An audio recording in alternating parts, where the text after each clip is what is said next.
안녕하세요. 포유 환율연구소입니다. 오늘은 지난번에 이제 미국 증시가 이제 조정이 있냐 아니면 큰 폭의 그 거품 붕괴냐라는 주제를 가지고 얘기하는데 이런 얘기인데 미국 현지의 이제 얘기도 좀 알아야 되니까 그 우리나라도 마찬가지고 지난번에 뭐 제임스 리카저라는 그 신대공황 책자의 저자도 뭐 고점 대비 한 80% 그때만 해도 이제 고점이 낮았는데 벌써 한 달 전이니까요. 한 달 전 대비 많이 올랐잖아요. 근데 지금에 와서도 또 고점 대비 이제 80% 하락한다라는 주장이 그 적지 않은 것 같아요. 그 다음에 이제 반대 얘기도 있어요. 5천선은 돌파할 거다. 그래야 이제 조정다운 조정이 한번 있지 않겠느냐. 라는 얘기도 있고요.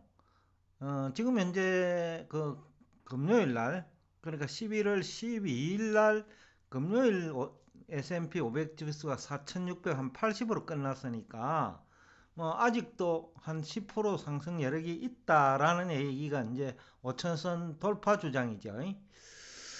그런데 이제 그러면 그 5천선을 돌파하고 나면 어떻게 될 것이냐, 내년 정신은 어떻게 될 것이냐, 이런 문제도 관련돼 있다. 라는 측면에서 오늘 이 주제가 의미가 있을 것 같아요. 지금 현재 그 뭐 11월 그 뭐 12일 기준으로는 4,680입니다. 그 다음에 이제 80% 하락을 주장하는 전문가들의 주장은 뭐 다 엇비슷해요. 스태그플레이션이라든지, 그 다음에 거품이라든지, 그 다음에 뭐 또 너무 많이 올랐다라든지, 예? 과거 또 그 조정받은 사례를 가지고 또 얘기하고, 또 그 한편으로는 또 그럴듯한 측면도 있어요. 어떤 측면은 말이 안 되는 얘기도 있지만은 우리나라에서 얘기하는 사람들 보면 그렇게 설득력이 없는데 그쪽에서 이제 막 거래량의 문제라든지 이런 것도 또 그 주가 지수 상승 그에 이제 영향을 주거든요. 하락에도 영향을 주고. 그러니까 그만큼 심리를 이제 반영하는 거죠. 그렇기 때문에 아마 제가 볼 때는 조정은 아마 있을 것 같다. 오히려 이제 조금 내리는 척 하다가 반등한 그 시점이 이제 매도 타임이라고 보는데, 그래서 제가 오늘 이 주제를 가지고 나온 이유지요. 며칠 전부터 이제 조정 얘기는 많이 있었는데 또 조정 받는 척 하다가 한 2, 3일 그 다음에 또 반등을 했단 말이죠. 그런데 오히려 이제 이것이 이제 매도 기회가 아니냐라는 생각이 들어요. 왜냐하면 그래야 매도자 입장에서는 그 또 올라간다라는 인식을 심어줘야 그 매도하기가 쉽거든요. 더군다나 이제 거품이 발생한 주식은 그 바로 매도에 들어가면 또 80% 하락한다는 그런 주장까지 있기 때문에 오히려 팔기 쉬운 때가 그 반등을 하는 척 보인 이후에 매도하는 전략이 그 많은 물량을 이제 팔 수도 있고 그런 효과도 있고, 또 하나는 다음에 반등을 위해서라도 그런 전략이 이제 필요하다는 거죠. 그런데 이제 80% 주장하신다, 80% 하락한다는 주장을 하시는 분들은 뭐 대부분이 2019년부터 이 비슷한 얘기를 한 사람들이에요. 새로이 뭐 그 80% 폭락한다라는 그런 얘기가 아니고 벌써 2년 전부터 얘기니까 벌써 미국 주식은 한 4, 50% 올랐잖아요. 그때 비교하면.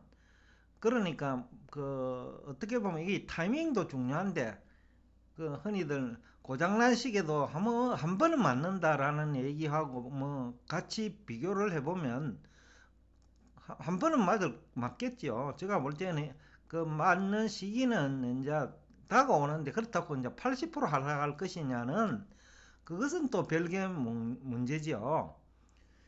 저희들은 이제 포유 환율 연구소는 5천선 돌파는 가능한데 과연 올해 일어날 것이냐 아니면 내년에 일어날 것이냐라는 것을 뭐 가지고 또 한번 얘기를 해볼 수 있는데, 차라리 내년에 일어날 것 같다. 그 얘기는 앞에서도 뭐 몇 가지 얘기를 했으니까 미국의 성장 동력이 아직 남아있다. 그 얘기는 뭐 추가적인 상승 여력이 있다는 거죠. 특히 재정 정책을 제가 여러 번 얘기를 했는데, 2020년 5월부터의 주가 상승은 어떻게 보면 금융 정책이죠. 유동성 장세지요. 그런데 이제 재정 정책은 직접 이제 성장을 유도하는 효과가 있거든요. 그러면 이제 기업 이익도 수반되고, 여태까지 또 소외받았던 주식들도 코로나 사태가 좀 진정되면서 효과가 또 나타나니까 그런 부분이 남아있다. 그래서 이제 천선은 돌파할 것 같아요. 올해중으로는. 올해는 제가 사실 4월경에 한 4,600 정도는 생각을 하고 있었는데, 한 25%죠. 그러면 지난해 대비. 그런데 벌써 11월에 돌파를 했으니까, 또 그 정권 전문가들은 그래요. 또 돌파하면 또 목표 주가 상향 조정하고, 그거는 미국이나 한국이나 똑같아요. 그러니까 어떤 논리적 근거보다도 또 그분들의 업무이기도 해요. 오르는데 내려간다 얘기를 할 수는 없는 거니까 계속해서 이제 목표 주가를 상향 조정하는 게 이제 애널리스트들의 뭐 어떻게 보면 행태인데, 그렇다고 이제 마냥 올라가는 건 또 아니니까 또 쉬었다가 가는 것이 또 주식 시장이고, 장기적으로는 계속 올라가는 건 맞아요. 왜냐하면 기업 매출액이 쌓이고 유보이익이 계속 쌓이기 때문에, 유보이익이 쌓인다는 것은 주주의 몫이 쌓인다는 거거든요. 그래서 대주주들이 지금 미국 주식의 시가총액 기준으로 약 90%를 가지고 있는 이유예요. 그분들은 계속해서 이제 영업을 해야 되고, 자기들이 제일 잘 알거든요. 계속해서 우량기업의 경우에는 영업 실적이 향상되고 쌓인다는 것은 유보이익이. 그러니까 가지고 있는 거예요. 그러니까 89%가 미국 시가총액의 그 대부분을 이제 대주주들이 가지고 있는 거예요. 큰 손들이. 상위 이제 10%의 미국인들이죠. 그러니까 이제 주가 결정 원리가 그렇다는 거죠. 장기적으로는 상승하니까 대주주나 큰 손들 입장에서는 매도할 이유가 없는 거죠. 돈이 꼭 필요한 것도 아니고. 그러니까 미국 주식이 또 다른 특징인데, 또 미국 주가가 지금까지 이렇게 올라온 이유 중에 하나는 ETF 시장이 발달돼가 있어요. 우리나라는 개인들이 이제 기관을 못 믿겠다는 거죠. 펀드 매니저를 못 믿겠다. 정권 전문가 실력이 그 정도 되지도 않는다. 또 뭐 환경도 마찬가지고요. 여러 가지 이유 때문에도 이유일 수 있지만, 또 정권 전문가들의 실력도 저는 뭐 그렇다고 보거든요. 왜냐하면 자꾸 무늬만 성장주까지 추천한다는 자체가 고객들이 결국은 물리게 되거든요. 그 전략은 그래서 맞지 않다라는 거죠. 그럴 경우에는 무턱대고 무늬만 성장주를 추천하더라도 어느 선까지는 뭐 올라갈 수 있지만 그 이상은 좀 곤란하다라는 얘기를 한다든지, 그런 얘기도 우리나라는 없어요. 미국은 아까 매도 의견도 내는데, 우리나라는 매도 의견 자체가 없거든요. 애널리스트들이. 그러니까 365일 올라간다는 얘기만 하는 그 자체가 우리 정시가 오래 갈 수 없는 이유 중에 하나지요. 적당한 조정도 시켜가면서 정권 전문가라면 그러가면서 주가 상승을 유도해야 되는데, 무조건 거품만 유도하면 그거는 실망하는 사람이 증가하고 나중에 다 물리게 된단 말이에요. 그게 제가 볼 적에는 뭐 수준차라고 보는데, 뭐 한국도 뭐 경제는 계속해서 성장해 오고 있잖아요. 그럼에도 불구하고 일부 대기업 주식은 또 소외받고 있는 게 또 현실이거든요. 주가 수익률이 지금 뭐 12배, 10배, 뭐 10배 이하도 있는 주식도 있기는 해요. 그걸 이제 추천만 했으면 그런 현상이 안 나타나죠. 그런데 맨날 기술주라는 이름 내지는 성장주라는 이름으로 실제는 성장도 못하는 주식까지 추천하다 보니까 다수가 물리고, 또 순환매를 자꾸 유도하는 자체가 대부분이 걸려드는 거죠. 투자자들이. 그것도 크게 보면 주가가 냄비 장세가 되는 이유 중에 하나죠. 다 물리게 만든다는 거죠. 우리 정권 전문가들이. 또 경제 패널들은 화폐에 대한 이해가 부족해요. 왜냐하면 그 유동성 장세라는 말이 화폐 장세인데 그 유동성에 대한 개념도 크게 부족한 것 같고, 지금도 유동성은 증가해요. 그런데 우리 국내 경제 패널들이나 뭐 경제학 교수들은 마치 테이퍼링을 하면 유동성이 감소하는 것처럼 얘기한단 말이에요. 근데 유동성은 지금 이 순간에도 증가하고 있어요. 왜냐하면 또 그 코로나 사태가 진정되는 것도 유동성 증가 원인이에요. 제가 얘기하는 유동성은 총통화인데, 우리가 이제 총통화를 가지고 경제 활동을 하기 때문에 그 중앙은행이 공급한 통화, 또 테이퍼링과 같은 그런 그 국공채 사주는 거, 앞에서도 제가 여러 차례 얘기했는데, 국공채 발행할 때마다 중앙은행이 사준다 하면 미국의 국공채 잔액을 보면요, 지금 30조 달러가 넘거든요. 주택저당권 채권도 계속 사주고 있으니까.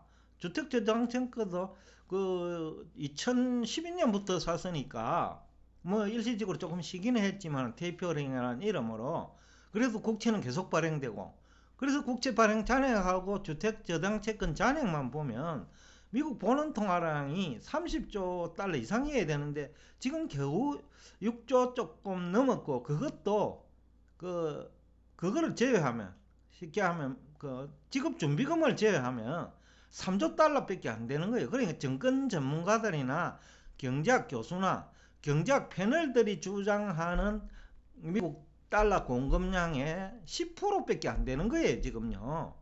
그만큼 우리 국내 경제 전문가나 경제학 교수 패널, 정권 전문가들이 화폐를 잘못 알고 있다라는 얘기를 할 수 있을 것 같는데, 그럼에도 불구하고 이제 미국 정시는 조정을 받을 때가 됐다. 제가 지난번 얘기를 하고 지금 얘기를 하는 이유 중에 하나예요. 그 상봉을 만들어 놓고 그 매도를 하는 경향이 있어요.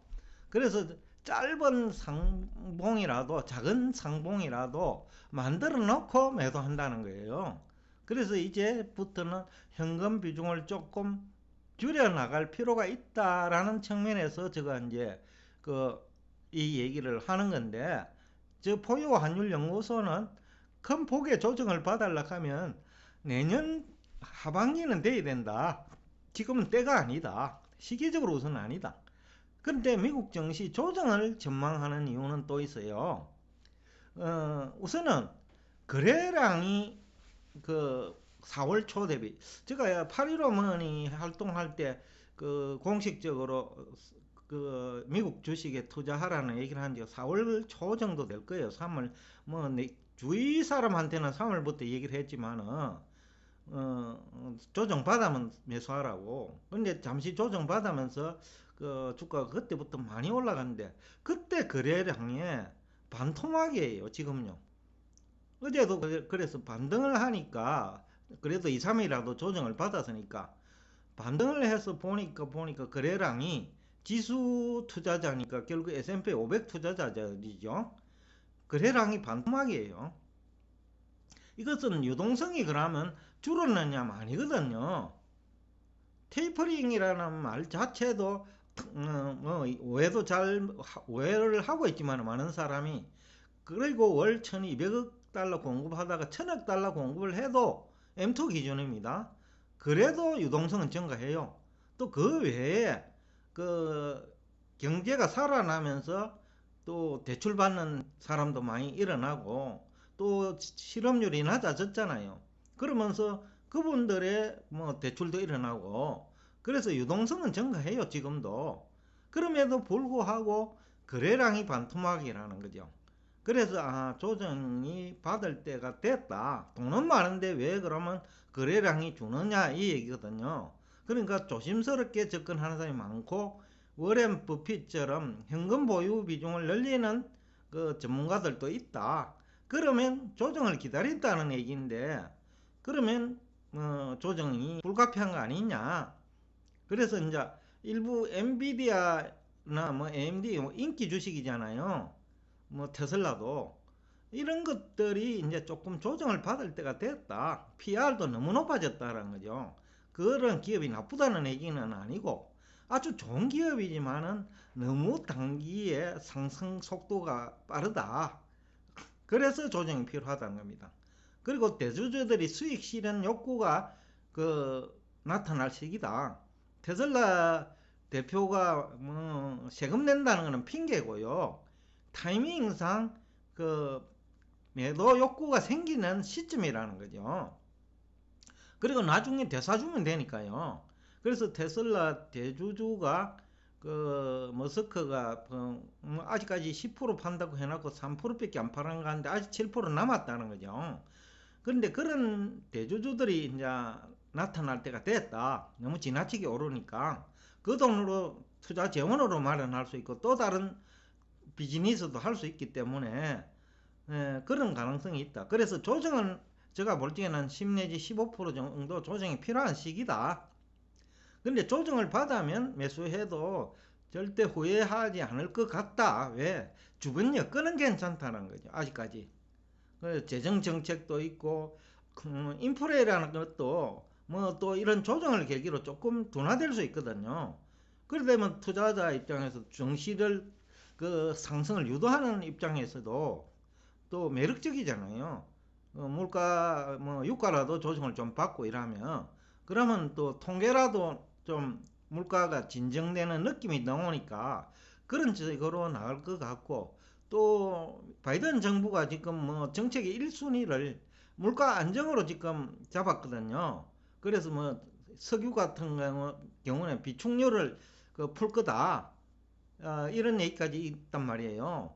그래서 그런지 이제 유가도 조정을 받는 그런 힘이 지금 압력을 받는 것 같고 그래서 지금 조정이 필요한 여러 가지 여건도 충족되어 있고 또 조정을 시키더라도 문제가 없는 환경도 조성되어 있다. 재정정책까지 이제 의회의 승인을 받았으니까 그러니까 여러 가지 정황으로 볼 때 조정을 유도할 가능성이 있다. 시장 기능에 의해서 조정을 받기보다 대주주라든지 또 워렌 버핏이라든지 이런 분들이 조정을 유도할 가능성이 있다.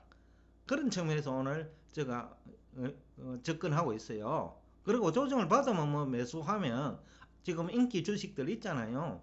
그것들은 어떻게 보면 4차 산업을 주도하는 주식이기 때문에 반도체를 포함해 가지고 뭐 그때 매수하더라도 그렇게 나쁘지 않다. 나쁘기보다는 오히려 수익률을 높일 수 있는 기회다. 라는 측면에서 오늘 이 주제를 가지고 나왔습니다. 오늘도 끝까지 경청해 주셔서 대단히 감사합니다.